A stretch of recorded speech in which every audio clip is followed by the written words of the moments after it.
My uncle, John Christopher Legg, was born to Anne and John Legg on October 15, 1958.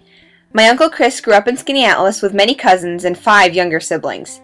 He attended school in the Skaneateles School District and graduated in 1976 at the age of 17. My Uncle Chris went to college at the University of Rochester and joined the Navy through the ROTC program.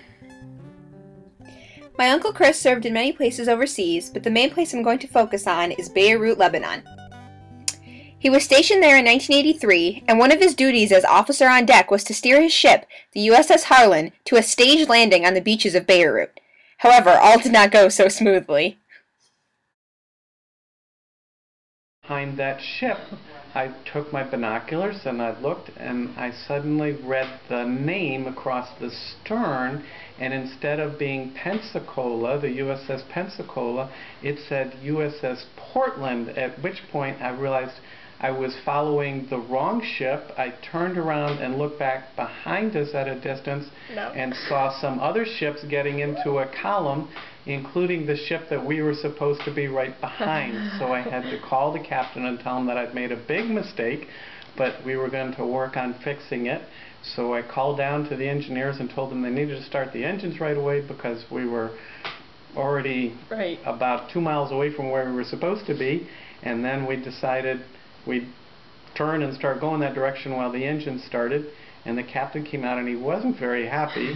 And he said, well, you better fix it. And so we started to get the other 2 engines online, and we went as fast as we could to get over into position. And we were the last ship to pull into the column, but because we weren't the last one, we had to go in front of the ship that was supposed to be behind us and behind the one that I was supposed to be behind in the first place. And we smartly drove right in there and took our station. And once we got there, there was a flashing light message, because we're doing all this without radio, from the Commodore, who was in charge of our group of 5 ships. And the captain just turned to me and said, well, this is probably going to be about your maneuver. And the captain still wasn't real happy, because he would have been happy if we'd done it the way we were supposed to. He got the message from the signalman when they brought down the piece of paper, and he read it. And he didn't smile or anything, and he said, here, this is for you. And he gave me the piece of paper, and it was from the Commodore, praising our very smart maneuvering ability to get into station and make such a smart, sharp turn and come fast and slow down to get there. And we just kept going on the column, and we safely put those Marines on the beach at Beirut, and they did their job once they got in there and exchanged with the ones that got off so they could go back home.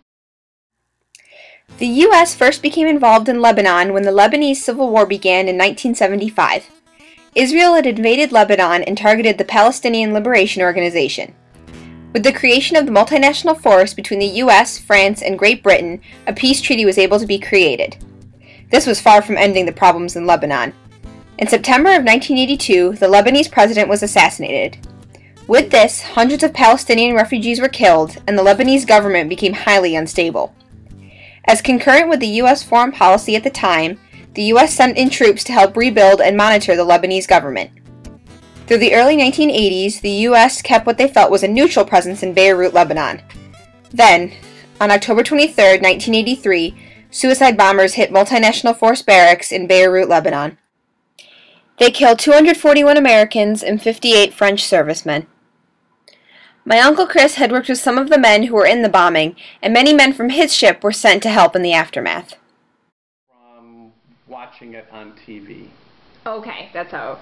But what I saw on TV were some of my sailors who were on the beach helping clear the rubble afterwards, because they brought in sailors, including not just the corpsmen, who would be the medical response, but also ones like my damage control sailors who were involved on the ship trying to fix things when they broke. So they were helping to pull the rubble off from the truck bomber hitting the battalion headquarters.